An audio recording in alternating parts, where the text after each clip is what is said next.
gweithgareddau yma yn rhan o raglen ehangach lle mae gweithwyr ieuenctid yn cefnogi pobl ifanc 52 wythnos y flwyddyn. The residential we're on currently, the youth workers would have consulted with the young people about activities they might like to do in the school holidays.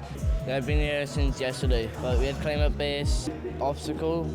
You got to climb up there and you got to do, like, if you wanted to, you could do a race. Yeah, I've got a youth worker in my school. I feel like I can go to her about my personal problems because she is a professional worker, but she'll give me personal advice, not just professional advice. Since having a youth worker, I've started, like, better behaving.